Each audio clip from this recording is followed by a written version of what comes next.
Welcome into One-on-One on OSU Student Radio KXUY, Sunlink Channel 112. We are live on Facebook and YouTube from Studio 318 here on the beautiful campus of Oklahoma State University.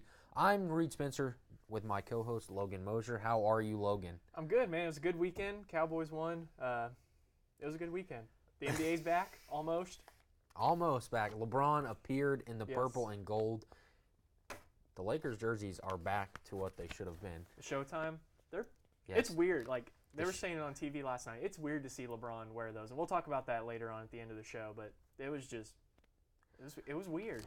We're going to get into the NBA at the bottom of the hour, but I want to ask you a quick question. Do you know what number LeBron James wears in practice? 6. The Los Angeles media did not know that. That's what he's always worn in practice. They did not know. They were clueless. So if you know, of course you pay a lot of attention, but they're so should they. It's their they job. are professional NBA reporters, Yeah. and they had no clue. That's weird. I didn't know. That's Yeah, they asked him, and he's like, 6. I've always worn this. So let's get our college football recap, and we'll get into Oklahoma State in this segment. Not a ton to talk about from Lawrence. They won by 20 points. It is what it is. So we'll get into Alabama. Alabama was up 49-0 at halftime. They were. I think they were 50-point favorites, and they almost covered that by halftime. That's insane. Yes, to Nick Saban's credit, he does not run up the score. They could have beat Louisiana 200-0. Seriously. And to their credit, I get it was Louisiana, but a dominating win. Georgia took care of Tennessee, as we all kind of expected. Tennessee is not very good. Yeah. But the interesting news or the story from college football this weekend was number 3 Clemson. That was a close game. That was a good game. Down all game, they come back with their now second string quarterback to beat Syracuse, who's a very good team. But Trevor Lawrence leaves the game with a head injury in the second quarter, which would not be it'd be a big story. But the fact that Kelly Bryant had just transferred, so they were effectively on their third string, and they relied on that guy, I believe his last name was Bryce, come in and win the game. Now, people are like, oh my God, a third string. He was like a 4-star stud out of high school. He could be starting at a lot of places, but that was a nightmare scenario for Dabo Swinney and Clemson. I agree, and I mean, good for Kelly Bryant. It's a good thing he decided to transfer, last week, and good thing he didn't try to think it out and see if he could win the job back, because he would have lost his chance. He would have been going in this week. Yeah. So, and like you said, I think Clemson it's either Clemson or Georgia. They have so many good quarterbacks that have been coming in the past couple of years. It's not a problem that they had to go to their third string. I thought they were going to lose this game though. Like you said, down most of the game and came back in the fourth quarter, and man, that was one of the best games this weekend. Yeah, had to convert on a 4th down late in the game to go and win. Their defense held up on that last drive. Now we're going to get into the top 10 matchups, probably the biggest games of the weekend. Ohio State pulled out over number 9 Penn State, 27-26. They were down, came back, got down again, and came back. I want to ask you something. Why in the world did they run that play on 4th and 5? Dude, I don't know. Why? That play, and we'll talk about this probably in the next segment, but the Colts going for it on 4th down, those were the two most head-scratching, what are you doing plays of the whole weekend. I could somewhat understand Frank Reich's thinking behind that one, somewhat, but this one... I mean, there are no words. I mean, they had to convert that. Yeah. They were probably going to win the game if they convert that. They were going to have a field goal if they could keep marching. Obviously, a lot of things can happen, but what the heck are you doing? If you're going to run the ball, put Trace McSorley out in space. You don't have Saquon Barkley. That was a head-scratcher. It was a bad play call, and they deserve to be criticized for it. There is wanted posters all over Penn State this morning over trying to find Trace McSorley. Let me ask you something. Who did this game tell you more about? Did it tell you more about how good Ohio State is, or did it tell you more about Penn State and who they are? It told me more about Ohio State because Ohio State scratched and found a way to win because they kept making mistakes, and they are the better program right now and finding a way to win. I don't care. They didn't play as well as Penn State, and they still found a way to win. They didn't perform well most of the game, but when it really mattered, they put together drives and got a stop at the end of the game. So it was a close game. Unfortunately, they're in the same division. Yes. So they can't meet again in the Big Ten championship game. But Ohio State's very good. Dwayne Haskins, for being as young as he is in an environment like that, to play that way was really impressive. Is he the best Ohio State quarterback they've had in past 10 years? Well, JT Barrett deserves a lot of credit for his ability to run and do the things that he did, but as far as pure talent, Dwayne Haskins is probably the best Urban Meyer's had in Columbus. Is he on your Heisman list? Not yet. Not yet, but we're only... Yeah, it's week 4, 5. Honestly, I don't know that I could assemble a Heisman list right now. I mean... It's pretty early, but I mean, I think I've kind of got a short list. You know, Tua... Yeah. Kyler Murray. Yeah, boo. I mean... Yeah, but he deserves it. His numbers. 6 touchdowns yesterday, or he had 7 by him. You know, he accounted for 7, which is an OU record tied with Baker Mayfield, who lost yesterday, by the way. But we'll get into that as well. Yeah, probably Tua and Kyler, because who else is... And Tua doesn't even play in the fourth quarter. Yeah. Like, Alabama's so good, they don't need him to play in the fourth quarter. Or the second half. Yeah. He hasn't played in a lot of second halves. But speaking of the Sooners, they pulled away from Baylor 66-33, as we talked about. Kyler Murray is 17-21, 432 yards, and accounted for 7 touchdowns. That is ridiculous. Yeah. I think he's kind of picked up most of the slack for losing Robbie Anderson. Not like he had to pick up a bunch of slack anyway. That offense is super talented, but when he gets in space, he's a nightmare. Dangerous. He's a nightmare. Thank goodness he's going to play baseball at the end of this year, and he's not going to be around the Big 12 much longer. Yeah, but they still have Austin Kendall, which, as OU does, they just reload and reload. Yeah. Number 7, Stanford, went to South Bend and got dominated. Yeah. 38-17. I think we kind of figured out that the Pac-12's weak and a joke. People can say that about the Big 12 because the Big 12 beats themselves up and haven't been able to perform on the big stage. Mm-hmm. But the Pac-12's a joke. Seriously. Oregon beat up on Cal. Stanford came back to beat Oregon. Washington got beat by Auburn. The Pac-12 does not terrify me at all. Yeah. UCLA, Arizona State, USC, they're all bad. And when Stanford went out to play Notre Dame annihilated them. That's what we learned. The Pac-12 isn't very good. Yeah. So what does that tell you about Oregon? Because, you know, like you said, last week Stanford went in there and won a game against Oregon, and we both kind of thought like they shouldn't have won that game, or at least they shouldn't have gone to overtime. Well, I mean, Oregon's super talented. They're coming off a bad couple of seasons, and they've got a really good coaching staff, but they're with the money that they have behind that program and what they've been able to do, I think that Oregon's going to be back in the top 10. Maybe not this year, but in the next couple of years, they will be there. And your Michigan Wolverines had barely, over a bunch of smart guys from Northwestern, barely won. Man, I hate to bring this up every time we talk about Northwestern, but their list of alumni is very impressive. Yeah. It's most of ESPN. Yeah, to say the least. Yeah. So Michigan pulled that one out. Kentucky won. They won't win at College Station. That's what you say every week, though. And it's not. They're not. Listen, I've been wrong on Kentucky so far. They are not going into College Station and winning. All right. I will be. First of all, how Mark Stoops still has a job tells you that Kentucky doesn't care about their football program. They don't, because Mark Stoops has been awful for a decade. He has done nothing impressive at Kentucky. Well, this season. I believe they started off 5-0 before, and it did not end well. So do you think they're 17th right now? Do you think that's too high? No, they deserve it right now, but they're going to go to College Station and get smacked by an elite coach by a bunch of elite athletes. If they go into College Station and win, they will earn my respect. Okay, so get ready for next Monday, everyone. Reed is going to have respect for Kentucky. I'm calling it. They're going into College Station and going to win that game. I don't even have to wait till Friday to pick that.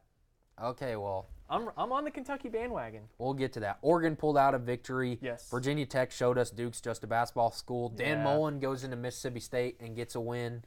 That was a big win for Dan Mullen because, leaving the kids that he recruited in relationships, that was a big win for Dan Mullen. And we kind of both had that the other way. We both kind of thought those kids were going to be, more scoring and want to get revenge on. Yeah, maybe him. Not if they are able to beat Kentucky last week, maybe maybe they do have a different game. Yeah. But it was just kind of a nightmare scenario for Mississippi State. By the way, Nebraska, first time th've ever fallen to 0-4. That's insane. Yeah. Texas Tech's falling out of the top 25 because... Thank goodness. Yes. They got beat by West Virginia 42-34, got dominated in the first half, found a way to come back with a second-string quarterback. Now on their third string. Alan Bowman still in the hospital with a collapsed lung. Hope he gets better, obviously. That was a big game, and Texas Tech is back to 3-2. Yeah, and I think last week I predicted West Virginia was going to put up 70 by themselves. They put up 28 in the first quarter. My prediction was going strong, and then they scored 7 points in the second half. So yeah, when I was looking at that score, I thought they were going to. I thought it was going to be just total dominant. I thought it was going to be like that Alabama score where they're up like 49 at half. I certainly thought so. But that was a good game. I think Texas Tech, honestly, they're a different team than they have been, but I believe they have Kansas. They're going to win their next 2 games and get to 5-2. So Texas Tech is better. I don't think they're as good as they think they are. Yeah. But they will get there. Texas, go ahead. With TCU struggling the way they are, I just want to know your thoughts about West Virginia. Are they the de facto number 2 in the Big 12 now? Now, yes. Now they are. But it's between OU and West Virginia. Yeah. And that game isn't until... It's the last game of the season, and then the Big 12 Championship's the next week. So which the Big 12 Conference is not very happy with the scheduling right now because they could be playing each other back-to-back weeks. And if OU goes to West Virginia, that last game in November, no, they're fine with losing it because no one wants to tip their hand because it's going to go down to what happens in the Big 12 next Championship. Week. Yeah. So that will be a weird game to watch if it plays out like we all think it is. For sure. Texas finds a way to get over Kansas State. We've talked about how no matter how bad they are, it's tough to go into Manhattan and beat K-State. Like you said, TCU beat Oklahoma State's next opponent, Iowa State, by a field goal late in the game. Now let's talk about Oklahoma State's game over Kansas. Did you learn anything, or are you still sitting here lost with this program? I'm still lost because what I really learned was Kansas is still Kansas football. They started off hot, but we hung up 41 on them, and we couldn't do 48-28. Yeah, we couldn't hang up half that against Texas Tech. So I mean, I don't know what it is with this football team. Like I'm still just totally lost. Justice Hill has to run the ball 31 yes. times. And I was happy to see Justice get more than, I think his max this season was 15 before this game. I was happy to see him get the carries he needs because, I mean, that's what we need to be successful, I think, is to run it through Justice and then, hit the receivers. As the passing game should be a consequence of the run game. Like, people should be so scared of the run game, we can throw it to Tylan Wallace or Tyron Johnson downfield and burn guys that way. It's not going to be the other way around like it has been where, Mason's the plan of attack is through the air and Mason's slinging it around to James Washington all over the place. That's just not what we are anymore. Were you comfortable with seeing Taylor Cornelius? Listen, you and I could probably go out there and complete at least one deep ball on Kansas. They are that bad. They are not a good secondary. And our guys were behind them every single time. And Taylor completed most of them, threw it, an interception on one, and underthrew. He underthrew Landon Wolf on the first touchdown. Yes. But Landon Wolf had beaten the guy so bad he had time to catch that he could slow down and catch it. But did you like seeing them? They knew that they could complete these passes on Kansas. Did you like that, to see them go deep on them? Yes, I did, because that's something we hadn't seen it all year, and I was happy to see that. Well, we do have to take a quick break. We're done with college football, at least until Wednesday, when we're going to go all over this Oklahoma State game with Robert Allen and look ahead to Iowa State. But we do want to thank another one of our sponsors at Oklahoma Air National Guard. Contact Oklahoma Air National Guard at 800-GO-TO-ANG or visit their website at goang.com/OK for more information about how to get 100% college tuition. We'll be right back on One-on-One Ocean Tune Radio, KXUY, Suddenlink, Channel 112. Your future by selecting a major can be difficult. It's okay to be undecided. Connect with the College of Arts and Sciences, where your options are endless. Where you can uncover your passions and achieve your goals. Express your creativity by exploring a career in the visual and performing arts. Investigate new discoveries to make the world a better place with a career in science. Advance knowledge, communicate progress, and contribute to a healthier planet with a career rooted in the social sciences. Discover your career by looking at the world from different perspectives through the humanities. Realize a better tomorrow through problem solving and mining data that can change lives. Cash for Crazy to succeed through internships, study abroad, student-guided research projects, and service activities. With 109 majors, 52 minors, and 24 departments, the only thing missing is you. College of Arts and Sciences. Connect. Achieve. Succeed. When you have a team of physicians and nurses that really truly care about their patients, that translates into patient care. It's a small practice, it's a small town. Everybody really takes that time to put the patient first. Everybody cares what's happening to me and that I'm making progress and I'm gaining my freedom back and my mobility back. This patient is saying thank you.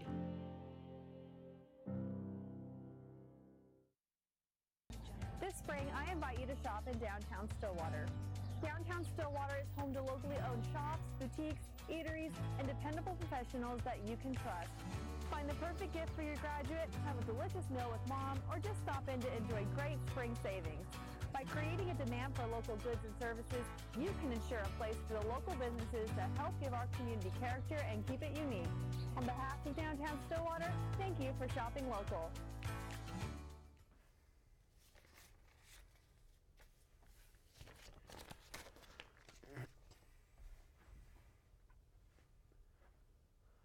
Welcome back to One on One on OSU Student Radio KXUI, Sunlink Channel 112. We are live from Studio 318, live on Facebook and YouTube as well.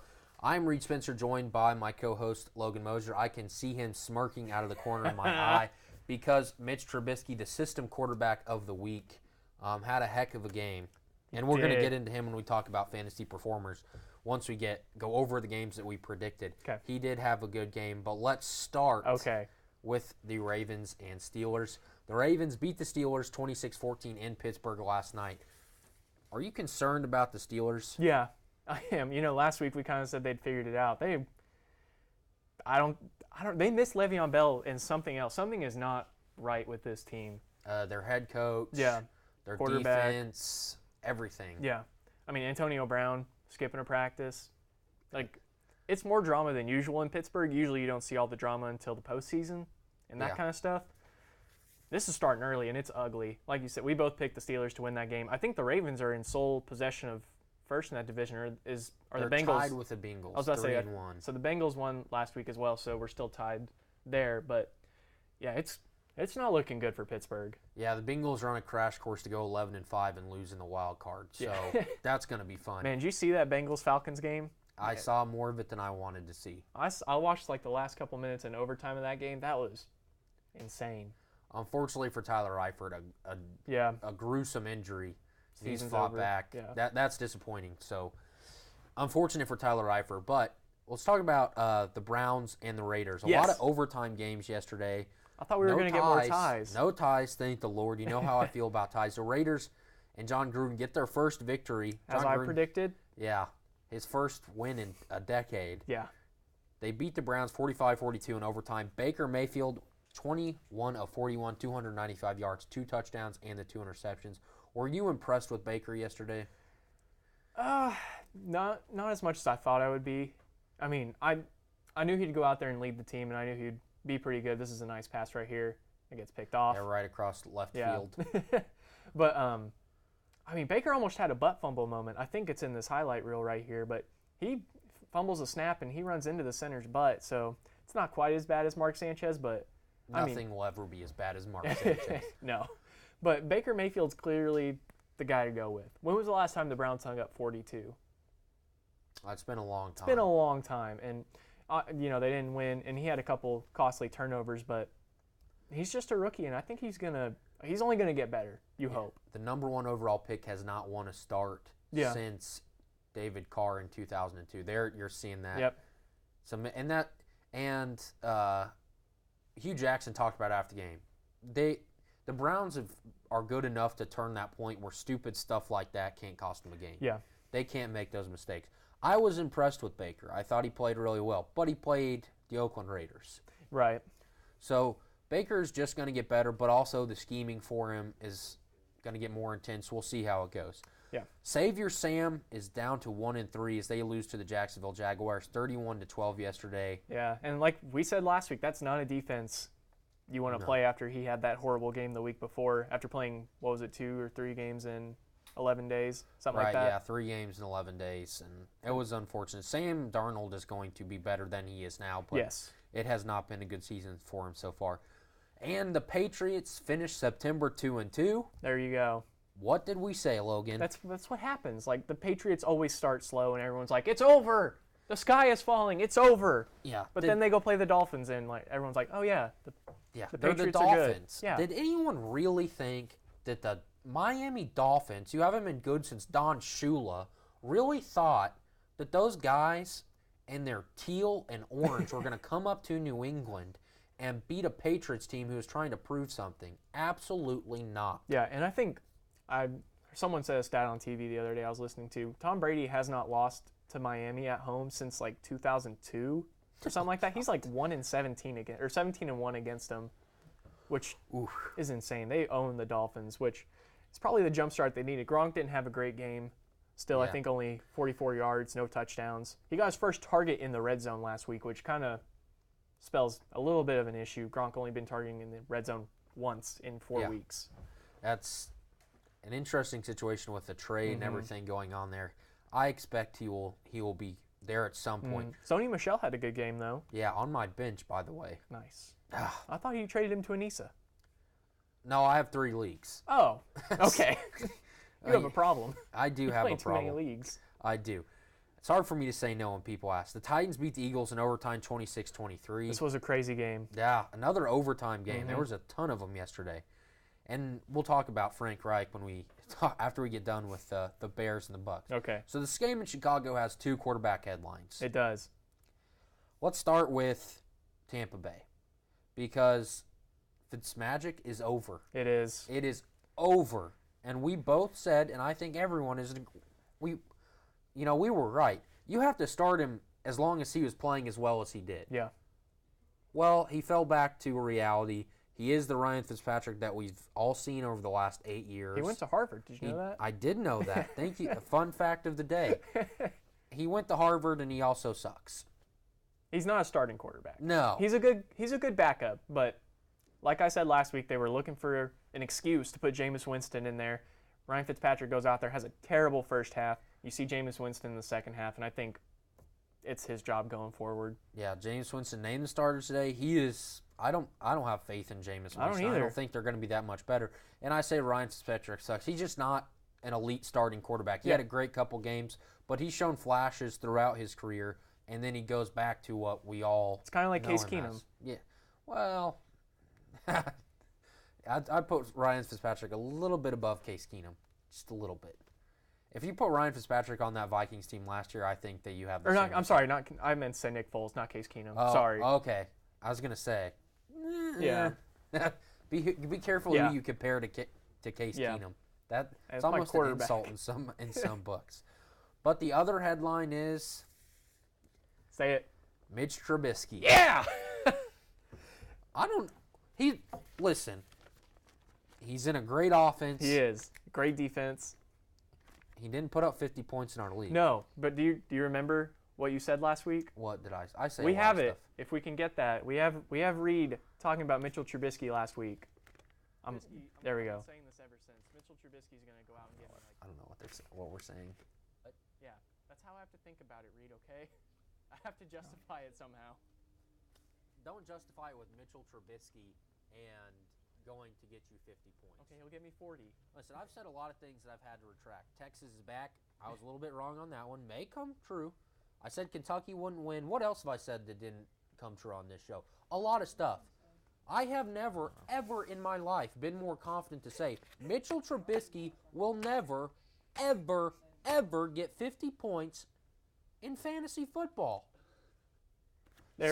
I said he would never score 50 points in fantasy football. And you were technically right. But I knocked it down to 40 after I said he'd go get me 50. And he went and got me 43. So, against the Bucs bad team, he had a really good day yesterday. He did. 6 touchdowns. Really good. I'm not going to lie. I stumbled backward into a good situation at quarterback. I sat Jared Goff, played Mitch Trubisky.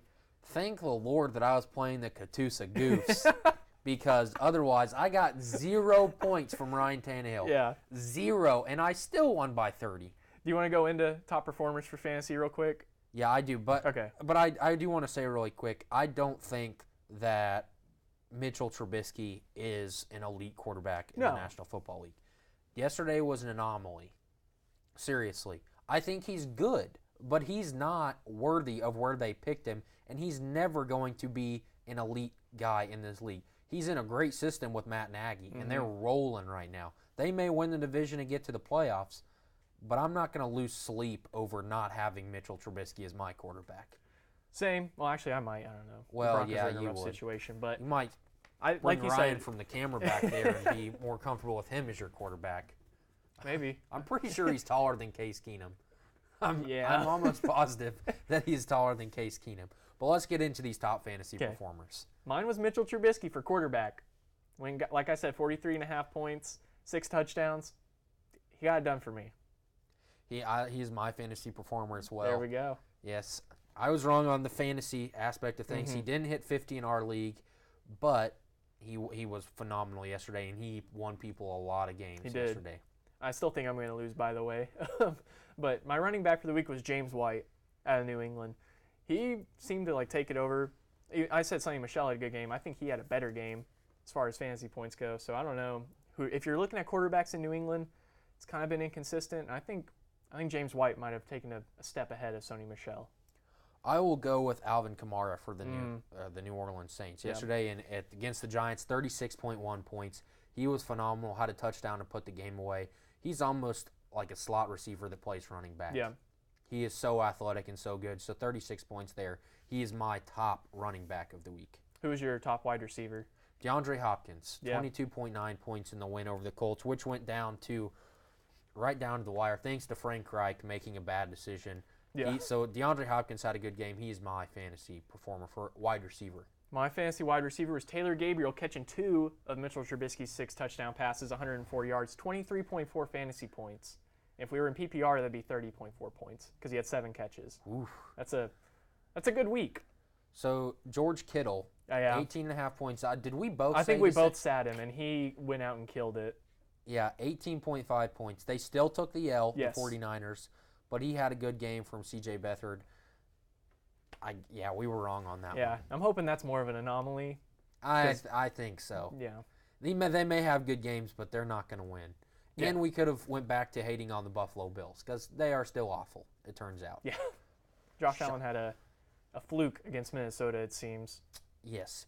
So let's get into this game tonight. Okay. Your team versus my team. My team is undefeated. Your team is not. It's 2-1. But I'm taking the Denver Broncos to win tonight. Reed, you've picked against them every week, and I know you say it helps them. I'm going Say to pick it- against them. Say it for me, I'm Logan. going to pick against them until they lose, and then be like, "That's why I picked against them." How many times have I picked against them? 3. And what are they? 3-0. Why would I stop? I don't know. Why would I stop? And I'm picking the Chiefs because I have picked them 3 weeks in a row, and they Well, are you 3-0. keep So picking I'm them, going I'll to keep pick them picking until they against them. don't. People say this is a trap game. It's not a trap game. Denver secondary is trash. I think they're 16th or 18th in passing yards allowed.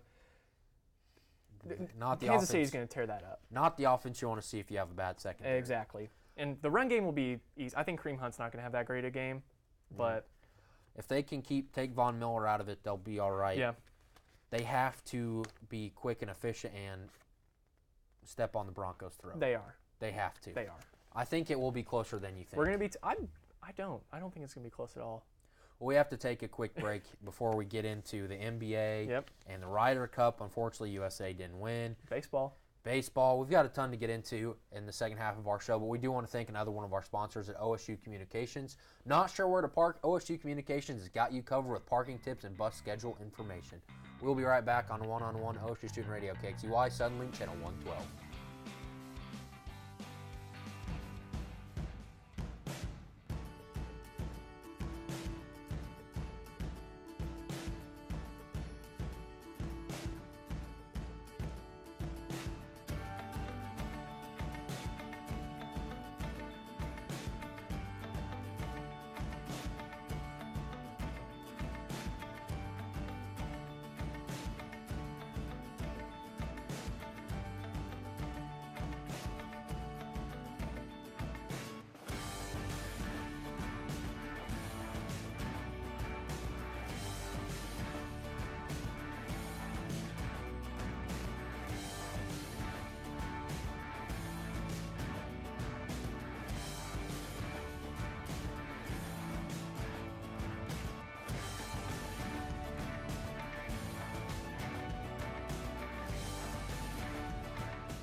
my mind, I was never going to walk right again. Before we were through, we had walked 23 steps. And that was my first steps of freedom. This patient is saying thank you.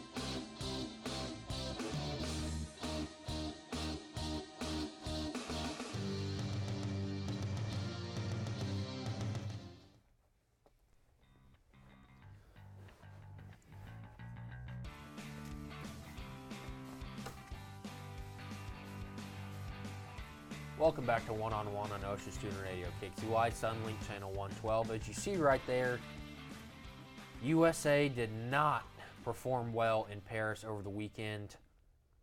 Europe takes a dub over the Stars and Bars in the Ryder Cup, getting their 6th straight home win. That's all I can say. It's unfortunate. Yeah. It's unfortunate. Phil and Tiger went winless. Patrick Reed's... They're awful in the Ryder Cup, though. Yeah, they are. They are not very good. Jim Furyk turns out to be an awful captain. Terrible captain. Yeah. Patrick Reed is ticked off, which is not unusual. He's that's normal. Yeah, he's pretty normal unpleasant Patrick Reed stuff most of the time. Yikes. Yeah, it was not good. And going into the Cup, I think we all read stuff talking about how like the game plan was going to change and all this stuff, and they had come up with a plan. But it seemed as though their plan was to break up the best duo the U.S. has had in the Ryder Cup for a long time. Yeah. And that didn't work. No, it did not work at all. Jim Furyk is a bad captain. Yeah. He made a lot of mistakes this weekend, and that is why he is the sole reason why Team USA did not win. Well, I don't want to say the sole reason. Like this Team Europe was obviously they're good, stacked. But who picks this team? Yeah. Why did you put? I could understand maybe the Tiger, but why Phil? Yeah, Tiger and Phil both played a lot. I don't get it. I don't either. Maybe we could have Gabe on here, and Gabe could explain why. I mean, he thought that Team USA could win. Yeah. I was a little weary the entire time, and my worries came true about this team. They don't like each other. It does not seem that way. Has been talking a lot of trash. Yeah. And it seems most of the problems kind of center around Patrick Reed. You had Jordan Spieth, that's the pairing that had worked so well in previous Ryder Cups. They break them apart, and there's rumors I read on ESPN. Part of it's because Jordan Spieth wanted out. He did not get along with Patrick Reed. And I mean, when you don't get along, do you just tough it out? If you're a captain, do you just make them tough it out, or do you do what you did and break up the pairing? It's an easy decision to sit here and say, because you still have to be with these guys on tour. Maybe if Jordan Spieth comes to you, you couldn't do anything else. But, I mean, people don't like Patrick Reed, and water's wet. I mean, Patrick Reed's not a nice guy. At least from everything you read about him. He didn't even have his parents when he won the Masters. They lived 2 miles from Augusta National. They were not welcomed. He's had them kicked out of PGA Tour events. No one on the tour likes him, and no one likes his wife. That's how bad it is. They don't like the Reed family. No relation. They don't like him. Reed, I know you're lying. I heard you talking on the phone to Uncle Patrick out there. Uncle Patrick. Uncle Patrick, the guy that beat Oklahoma State in the National. Yeah. No way. But in all seriousness, everything that you read about, it's hard to read positive things about Patrick Reed. Yeah, and let's not forget Ricky Fowler kind of struggled in this. No one really did that well.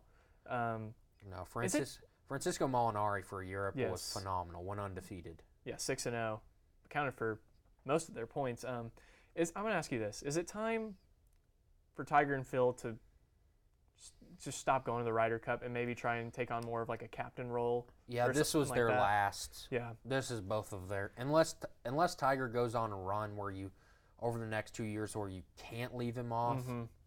Tiger and Phil just played in their last Ryder Cup, which I'm fine with. Yeah, because like we said earlier, they're not super successful in the Ryder Cup. I think going into this, Tiger was like 1-4-2 or something like that. He did not have a very impressive record, and I just don't know, how can you play these guys so much? Like you said, it kind of goes back on the captain. That is not a good. Jim Furyk did not make a good decision with the pairings and how much he played guys. Like he played Phil Mickelson after he had already played terrible the whole weekend. He continued to play. Like that just doesn't make a lot of sense. They lost 7 points. 7 points, 17.5 to 10.5. That's embarrassing. Bryson DeChambeau was bad. Brooks Koepka wasn't great. Justin Thomas was okay. He beat Rory McIlroy. Yeah. But maybe the Europe team was just that good. I'm not so sure. Ian Poulter is great. Yeah. Tommy Fleetwood had a good, and John Rahm. Mm-hmm. That Europe team has had a lot of success on the tour and a lot of major wins on the tour. Francisco Molinari over the last 8 months has catapulted into just a golfer from Italy who people couldn't say his name. Francesco Molinari, I can't even say his name, is one of the best in the world now. He just made his first Masters, I believe, this year. And then goes on to win a major. Yeah. And basically helps Europe, a major part of Europe winning the Ryder Cup. It's just unfortunate. Yeah. But that Patrick Reed stuff is going to just get more and more interesting. Do you bring him back? Oh, yeah, you have to. Okay. He's a stud in the Ryder Cup. Yeah. I didn't know if he was too much of like a distraction. I didn't know what your thoughts were on that. But deal with it is what I say to everyone else. He's a jerk, but for 4 days you can deal with it because he didn't get the name Captain America for nothing. Yeah. He has helped them win the Ryder Cup before. But we got to wait 2 years, and we'll see where we're at after that. But golf is, they're in their off season now. Yep. We're probably not going to talk about golf unless a story about this comes up. We will talk about golf in April when the Masters comes up. Let's just do a little prediction real quick. Tiger Woods, what's next season like for him? Does he win a major? Does he win another tour tournament? What does he do? I mean, I think Tiger will get a couple wins next year, and he'll have a couple good majors, but I don't see him.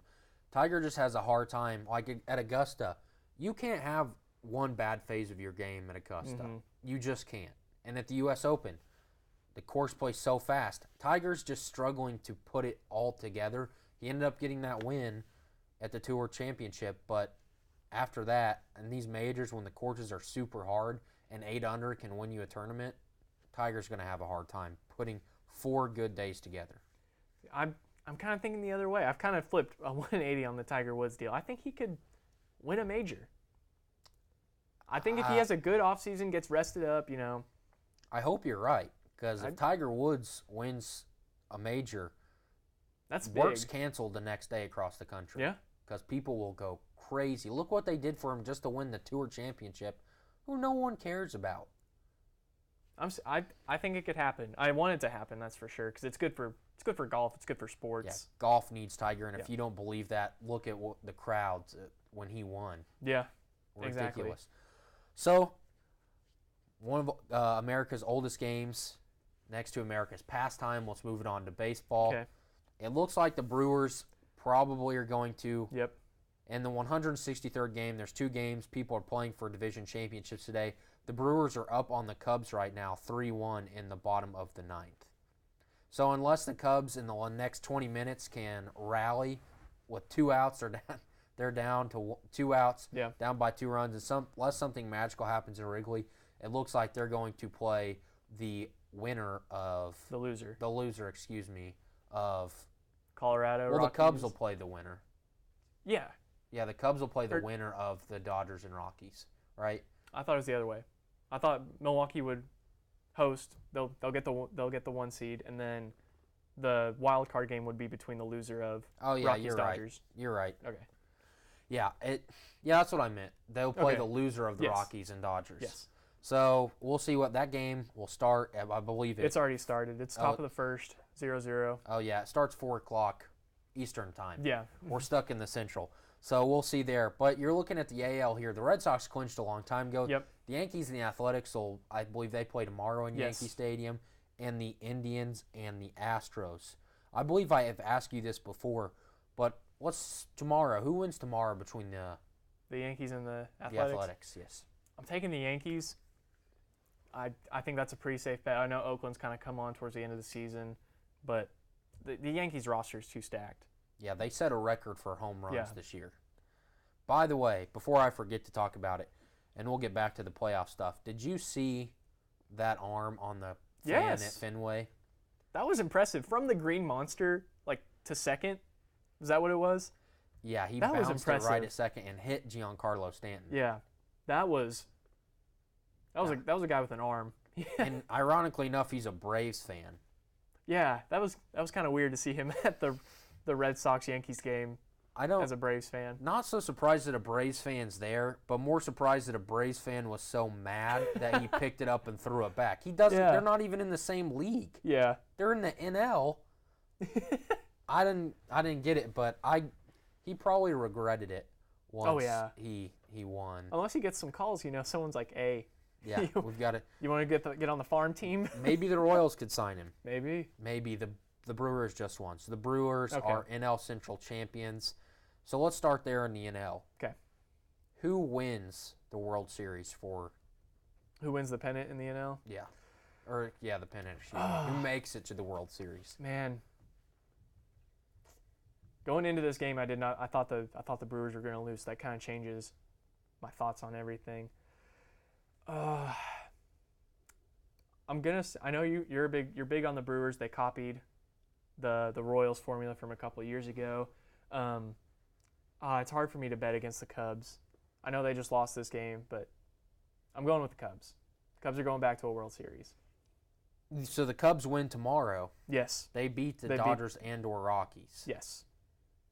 If they play the Rockies, they're definitely going to beat the Rockies. Like, I'm sorry, David, our cameraman who loves the Rockies. And I mean, I guess I'm a Rockies fan if I have to pick a baseball team. So I just don't believe in the Rockies.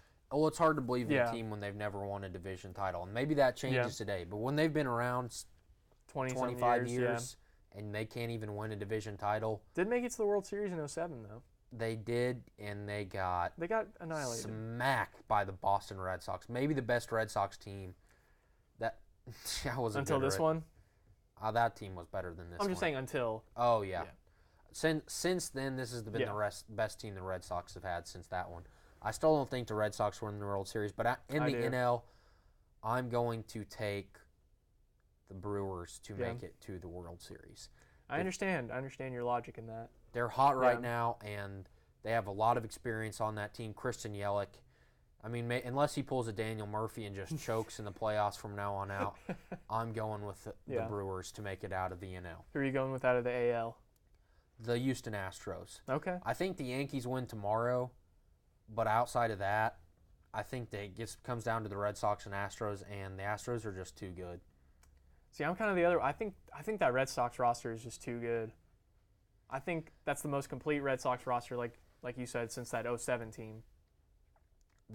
I think they're a real deal, and the manager deal. I get your point on that. You mentioned that I think last week or the last time we talked about this race, that a managerial decision can make a big impact, and I agree. Especially since the Houston Astros, they were in the World Series last year. I just think this Red Sox team is too good. If it came down between the Red Sox and the Yankees, you would take the Red Sox. Yes. And they've kind of dominated the Yankees. The Yankees kind of pulled close in July, but then the Red Sox really went pedal to the metal, and after that, it was kind of over for the Yankees. But the Yankees are really good. Mm-hmm. Do you have the Yankees beating the Red Sox after they beat the A's? No, I think they'll beat Okay. the Athletics, but I think that the road ends there for the Okay. New York Yankees. But we do have to take a quick break before we come back and talk about the NBA, Logan's favorite segment. Yes. But we do want to thank a couple more of our sponsors at Oklahoma Christian University. Get your master's degree in accounting, business administration, theology, engineering, computer science, or cybersecurity from Oklahoma Christian University. Apply at oc.edu/grad.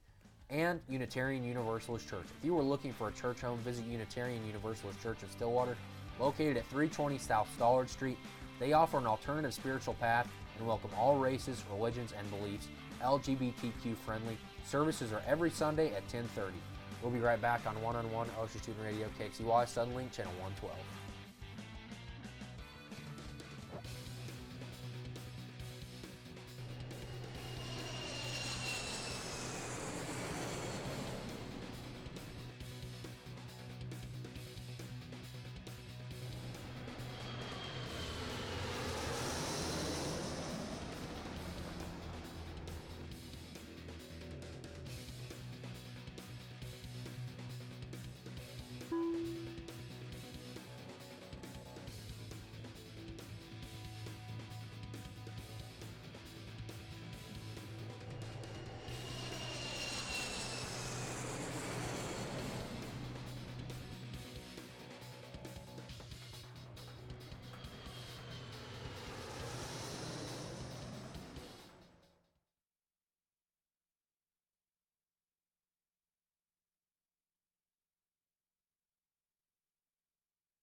Welcome back to One on Ocean Student Radio, KXUY, Suddenlink, Channel 112, live on Facebook and YouTube as well.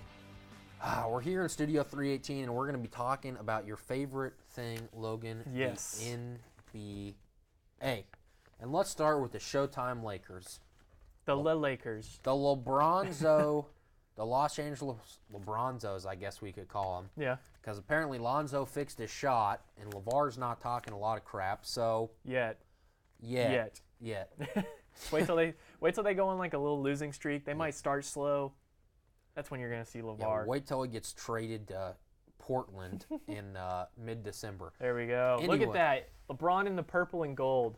Oh, that is strange. As he knocks down a three right here for his first bucket as a Laker. Oh yes, and people went crazy out in the preseason game at San Diego. San Diego needs an NBA team. Yeah, they used to. You can get one of those. You can get the Clippers out of there. If the Clippers leave, they have to. They have to go to Seattle. They have to. So you're gonna expand and go to San Diego? No. Well, I just think it would be cool to have a team there. I don't even think they would be on the short list, honestly. No. If we're looking at New York Cities, they couldn't keep their football team, and no one even knows that the Padres exist half the time. I think the short list is like Seattle, Las Vegas. Yeah, Las Vegas and Seattle and Kansas City. I think Kansas City would be a much better NBA city than San Diego would. Yeah, and I think you got to look somewhere like in Canada. No. For another team in Canada. No. Well, you mentioned them, so let's jump into, and I'll explain why now they don't deserve it. Because apparently people in Canada can't use Google. And they can't follow stuff on social media. They're trying to start a documentary on Bryant Reeves. They're trying to find Big Country. And this has been happening for 2 months, right? Was when we first kind of all saw summer. It's happening. Vancouver Grizzlies fan, I forget what their name, his or her name is. Whatever his or her name is clueless. It's not hard to find the guy. No, he's literally right over there, 18 times a year.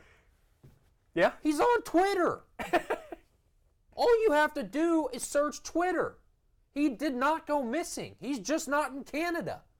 Yeah. What are we doing here? It kind of seems like everyone from Bleacher Report, that fan, whoever's making the documentary, they don't know that it's just He's at Oklahoma State for every home basketball game, watching his son play. Like, you could Google Big Country or Bryant Reeves, and you would see an article from like the O'Colly or OKState.com or something like that talking about how he's at the game. They cut to him and introduce him literally 3 times a game. It's not that hard. It's a lot of us around here have been having a lot of fun with, just like how ridiculous the premise is that no one knows where Bryant Reeves is. And when he's not here, he's he at home. retweeted something a week ago. A week ago, he was on Twitter. And you know, there was something in the article, I think, for the documentary talking about longtime teammate like how do you say his name? Shabdur Ahir Rahim or something like that. I just butchered that. But they're like, yeah, Mike Bibby said we haven't heard from him since he left. We have no idea where he went after he retired. Because he doesn't want to talk to you, more than likely. Yeah.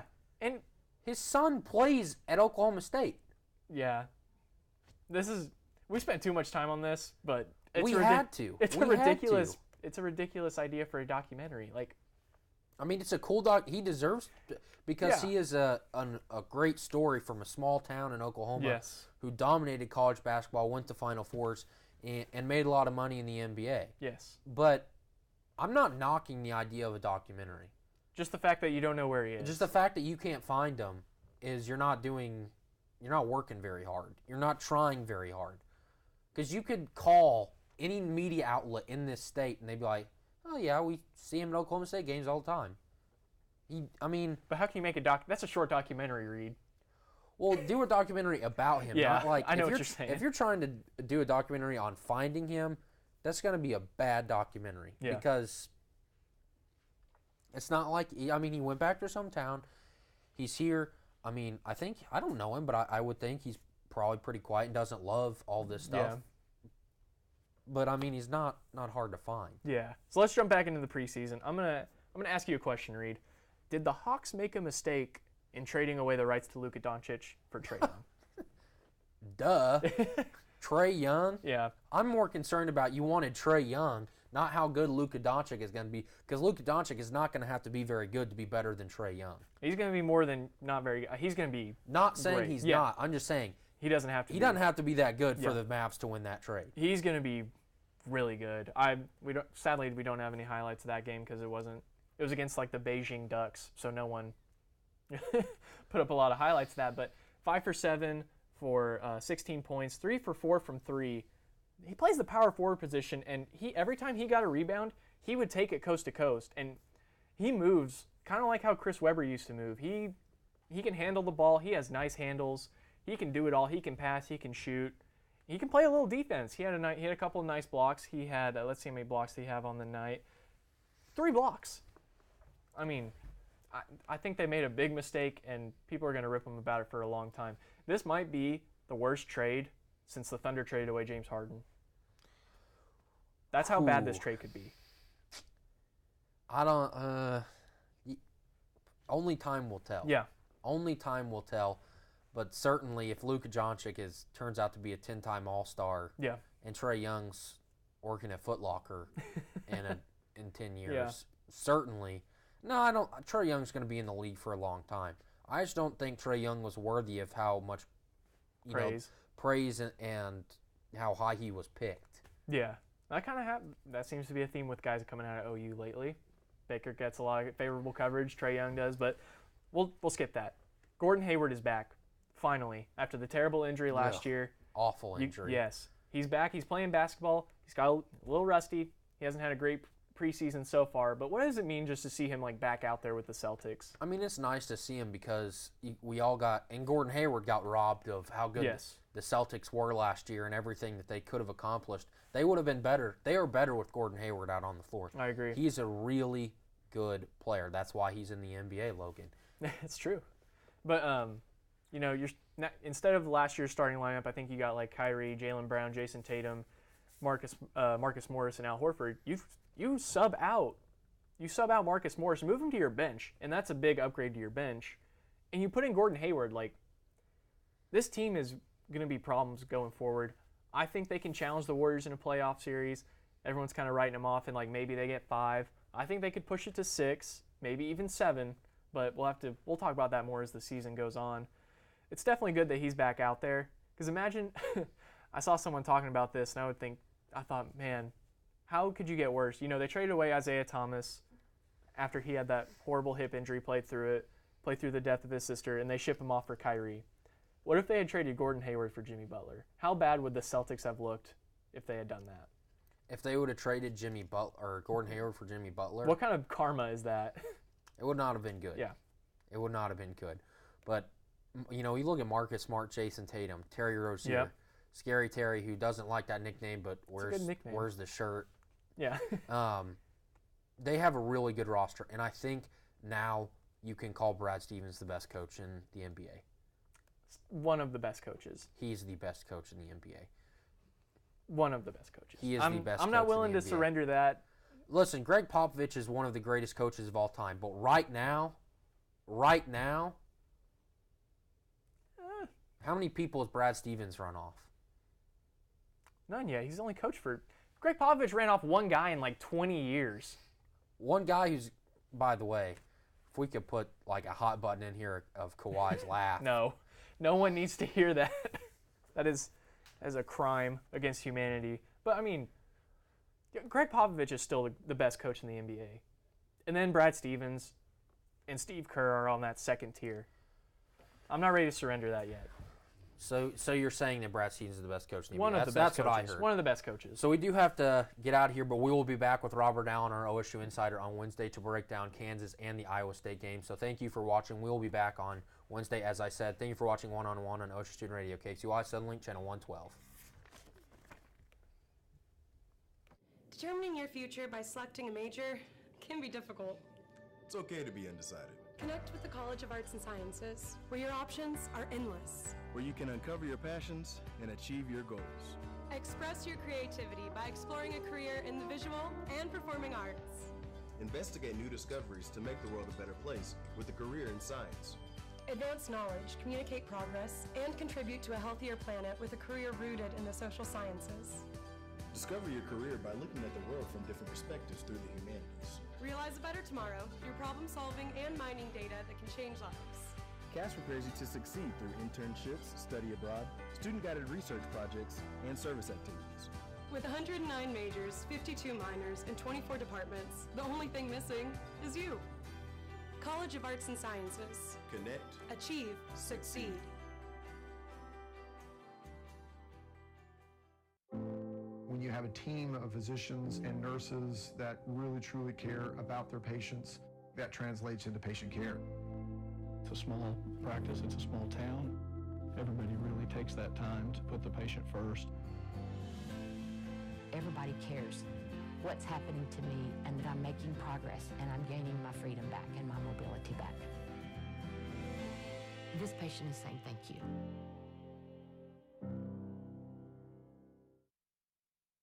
This spring, I invite you to shop in downtown Stillwater.